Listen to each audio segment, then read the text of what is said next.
Hi, everybody. I just thought I'd take a second to introduce you to the George Washington University Global Food Institute, which was founded in partnership with a chef, Chef Jose Andres.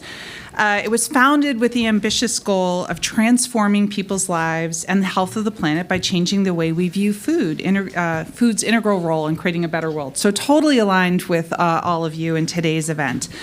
You know, I thought Mark Bittman did a great job saying that food is a through line across so many of our problems: health, environment, racial and economic justice, national security, climate change. But it's also a unique and powerful way to gain traction for needed solutions. So we're trying to make change through three pillars: educating the next generation of global food leaders, being a hub of interdisciplinary research, and convening leading experts. So one such example of the research that we've taken on, through my well-worn copy here, and it was written by Dr. Tara Scully, who is in the audience, and I hope she waves and says hello. Oh, there you are, great. And down in front, and a joint effort with the James Beard Foundation. We could not have undertaken this without them. The report's called The Climate Reality for Independent Restaurants. And it's an example of how we can highlight the serious threat of climate change to restaurants being a local entity so well known and beloved to the public, and use that as a means to reach policy makers about the harmful effects of climate change at the business and community level. And it's also a way to put research into the hands of restaurant owners and chefs to help empower their advocacy. So let me run through some of it for you. Look, we've heard today running a restaurant is not for the faint of heart, and the data backs that up, right? The profit margins are incredibly tight, around 4%, and there are just constant challenges, including having to compete with large-scale restaurant chains who have many advantages given their size and vertical integration. And unfortunately, climate change and climate events are just heightening these challenges and adding vulnerability to the independent restaurant industry. So let me run you through some of those. First is food costs. In an industry where purchases count for about over 40% of your costs, food costs is an incredible vulnerability for independent restaurants. How a restaurant supply chain is impacted obviously depends on where they're located and what they're serving. But just, what we hear from the experts and the scientists is that they are forecasting that every 1 degree Celsius increase in global temperatures will see extensive losses in the production of wheat, rice, maize, and soybean, 4 key staple grains that account for 2/3 of the world's caloric intake. Now, that's devastating for a lot of reasons, including in terms of what Ambassador Cousins was talking about. But reduced crop yields increase the price of food, bottom line. And for many of these crops, as well as other climate-sensitive foods, there's just no easy alternative, right? So it's just going to make access to needed supplies difficult. And we've seen the kind of disruption that can occur from much more modest issues, which is the reduction in grains from Ukraine, difficulty in accessing food during the pandemic, and then other disruptions from climate action. I think we also have to talk about unnatural disasters.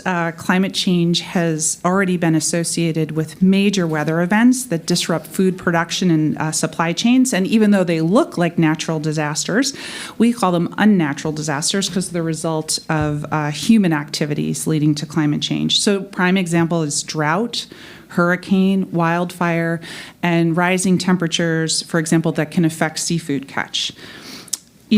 Record-breaking temperatures in the Southwest aren't just causing crop loss, but they're also affecting whether or not people even want to go outside. Restaurants in San Antonio, who we interviewed for the report, they're designed for outdoor eating and outdoor spaces. They told us now that it's challenging to attract the customers that they need who just don't want to sit outside in extreme heat. Hurricanes are another example, all right? They're notoriously damaging. One recent hurricane in Florida, wind damage alone caused $4 billion in damage. So the crops were affected, the aquaculture was affected.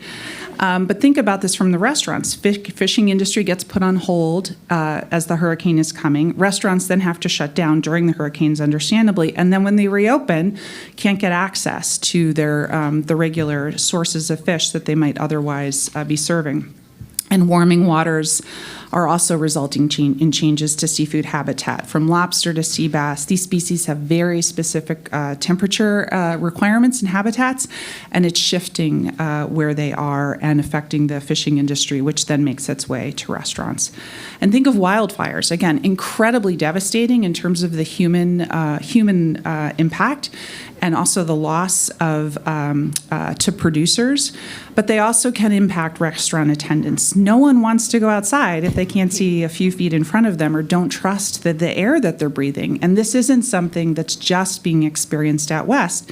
The wildfires last year in Canada had a huge impact here in New York, where the air pollution as a result of those fires ranked as some of the worst in the world. Outdoor eating is just not an option, right? Or let alone going out. Okay, so that's a lot, and you don't want to bring people so down. I mean, I think the issue is what can restaurants do, and that's why we're here.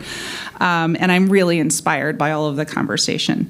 So listen, adopting sustainable food policies and practices within the agricultural community and restaurant industry can play an absolutely critical mitigating role, right? We should be leaders.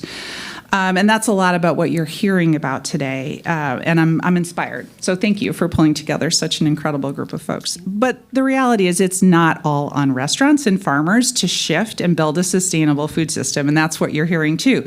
We need policies and government investment that supports sustainability and drives a more resilient food system and a healing food system. And that's a big part of why we wrote the report, but it's not just a collection of data and insights on the impact of climate on restaurants and chefs. We hope the report is a rallying cry for chefs and restaurant owners and food producers and all the other actors across the food supply chain, including policymakers, to seek change. We need to decide to change the food system so that it better serves everyone, but the independent restaurant industry are just critical leaders and voices. So I can't convey to you enough about what powerful messengers I think you are. First of all, independent restaurants are just incredibly special places in so many communities, right? This is where we celebrate our family and personal moments. You're part of the identity of a place, and your owners are just naturally community leaders. But you're also an important economic force that the report goes through. You're part of the broader restaurant industry, which is one of the largest in our country. You're major employers, paying out over $75 billion in wages last year to a very diverse workforce that represents our country. And so simply put, both because of how we hold you in our hearts, but also because of the bottom line that many policymakers' brains require to, you're just really powerful voices and have extraordinary opportunity to be change makers, to carry forward how the food system and climate are integrated. And so we're so pleased to support the James Beard Foundation in their work in engaging all of you on that. There's just, bottom line, a lot to do, and we are thrilled to be in the fight with you. So thank you so much, and please take a look at the report. I hope it helps you all. Thank you, Stacy. Thank you so much. So nice to see you.